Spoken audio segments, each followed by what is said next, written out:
What's up, everybody? It's Chris Place here. Welcome back to another FIFA 17 Ultimate Team, the quest for Silverware, where I aim to make it to Division 1, win Division 1, make it into the Weekend League, and do well in the Weekend League. If I make gold anything, I will be ecstatic. Plus, it automatically puts you into the next Weekend League, and I won't even have to go about trying to qualify, which is going to be very nice if I ever make it in there, so that I just don't have to worry about the tournament or trying to get into the higher divisions to end up qualifying through the divisions. But I started off by just clearing out the transfer list and then relisting the things that I haven't sold. And then I went ahead and sold everything except for this team. And I'm left with a little over 100,000 coins left. I quickly changed around some of the instructions because I realized that they were just set on default, and I just hopped straight into the Champions Weekend League, whatever it's actually called. I don't know, I always mess it up. But in the first game, all the way into the dying moments of the game of extra time, I go down 1-0. And then literally the last kick of the game, right off the post, an auto slide by Umtiti gets me a red card. Very upset about that because I didn't want the slide, because I didn't care if I got scored on or not because the game was already over. Now he had to sit for the next game. I forget to show it, but I ended up picking up Yanga Mbiwa for like 1,000, 1,500 coins, somewhere around there. And I just threw him on my bench, or maybe the reserves, I forget which one, after the next game. So if I ever pick up a red card or anything like that, I can just throw him in. And then once Nkolo, I think, is the center back that I have on loan. Once his loan runs out, I will then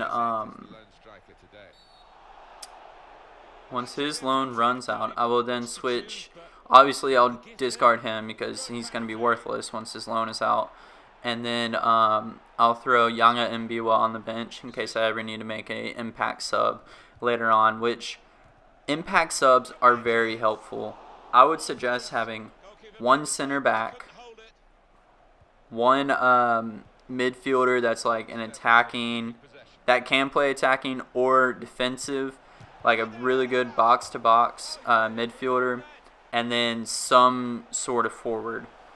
Those would be the three that I would use, or I guess if you have another team, then you can just do that. But I'm really liking having one team because that way I don't have to switch back and forth. I don't have to worry about the different play styles or the different players, or how I need to play with one team versus the other, or if you use different formations, you have to play differently. And I got really lucky with that second goal, and when that second goal happened, I thought I was going to go and win the game. That was not the case. He got a corner, dribbled it out, swung it across to the back post. It auto-switched me, which I do have it on auto-switch for air balls, and then I accidentally ran completely away from from where the cross was going, and he ends up having a wide-open back post header to win the game in like the 85th minute. So that was not fun. I was pretty upset. At that point, I took a break. And a couple hours later, I came back, and that happened very early on in the game. And I was like, awesome. I'm just going to go and lose every single game this weekend. I'm going to go 0-40. And I got that goal back. And I got pretty lucky with this goal. Somehow, no one jumps, no one gets in front of Lacazette or anything. And I win 2-1, and at this point I am 1-2. So I was kind of happy. I know that the Weekend League is extremely hard. It's basically full of Division 1 caliber players or better. It's a sweat fest. Everybody's going to be playing their hardest. They're going to be doing anything and everything they need to do to win the game, and I mean, I don't blame them. I'm doing the exact same thing. If I have a sweat, I'm going to sweat it. I'd rather be 100% sure that I'm going to score the goal instead of having a possibility of not scoring. But I got really unlucky with him hitting the post. Came back out and fell, I believe, to James Milner, who put that in. And I was kind of upset that whoever my center back was that I was controlling wasn't able to get back in time. But it is what it is. Sometimes you score those rebound goals. Sometimes you get scored on by those rebound goals. At that point, I just happened to get scored on by one. But in case y'all haven't realized, back post crosses are overpowered. They are insanely overpowered, especially because the keeper just stands there like a buffoon and just watches it go over his head, and then next thing he knows, he's picking it up from the back of his net. And more often than not, the defender, because when it switches, the defender runs the opposite way and they're just wide open. That's what happened in that last game. That's what happened for their header in the last minute against me. And you'll see many other back post headers, not only in my videos, but other people's videos. I mean, it's very overpowered in this game.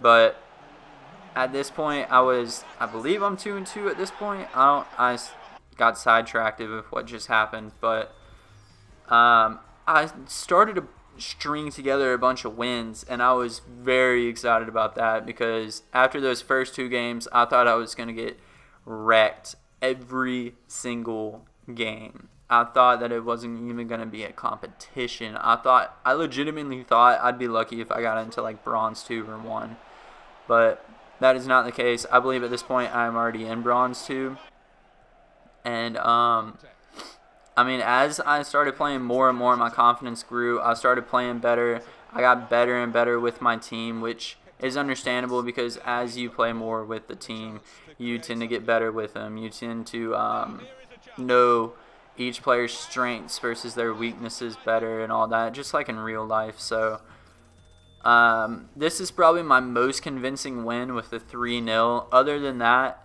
every single game is usually decided by 1 goal, or at least it has been in my first 10 games. And I'm usually a very animated, get pissed off if things aren't going my way, and like just want to quit. But that was not the case. I was able to keep my control, and I feel like because I held my composure, I was able to play much better FIFA and not get pissed off, because in the past, whenever I get pissed off about a video game, I always play worse. Whether it's FIFA, whether it's COD, whether it's Overwatch, UFC, anything. I play so much worse when I get mad. But when I'm calm and collected and just playing to have fun, I play so much better. And that's what I decided to try and do in these first 10 games. And luckily it worked out, and I played extremely well. And I got pretty lucky with that PK save. I mean, you can make an argument that I dove the right way, but I obviously overdove. But it went straight into Ter Stegen's foot, and he blocked it. That now puts me at 5-2. I was now in bronze 1, I believe.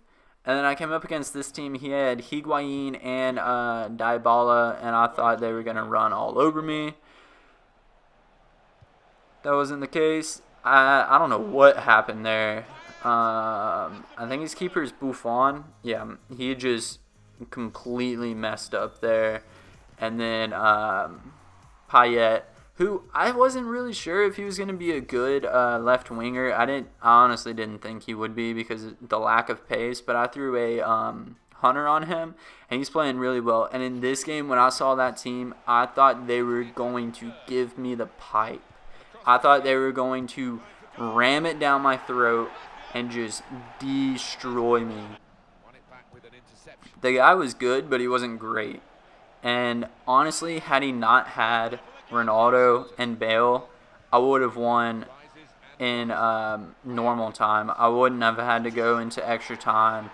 And there's another back post header, and I believe this is one. No, he just wrecked me with dribbling straight through. In the 90th minute, if you're anywhere near my box, I am so scared. I am overcommitting, not committing enough. I'm making so many mistakes because I don't want to lose the game in the last minute. And what happened?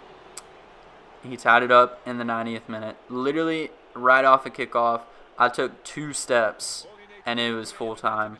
But we go into penalties, and he was doing something a little weird. He would like back his player up, and then he'd sprint like extremely fast, which I guess you just hold RT to do that. I don't really know, but he completely shanked that one, and I believe it was Ronaldo, which is just hilarious because I don't like Ronaldo. I think he is extremely good. I'm not going to lie about that, but I feel like he's overhyped with his free kick abilities because if you look at his free kick stats, 70% of them are skyrocketed into the stands. 10% to 15%, maybe even 20% drill the wall, and then every now and then you get that beautiful free kick, but that's not very often. He is a very inconsistent free kick scorer.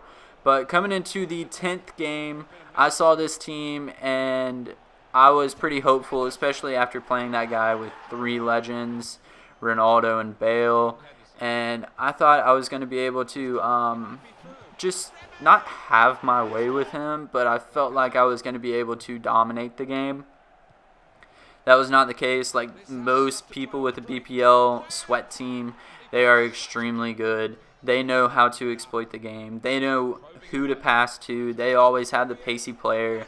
But after that first goal, momentum swung hard in my favor, and I was able to equalize it to make it 2-2 going into halftime. And then in extra time, he was able to make it 3-2, and that's where the game ended. After my first 10 games, I am 7-3. If you enjoyed, please hit that like button. Subscribe if you aren't subscribed already. Go check out any of my other videos, and let me know how y'all are doing in the weekend league. If you aren't following me on Twitter, it is YT Chris Plays, so go follow me there. I'll catch y'all later.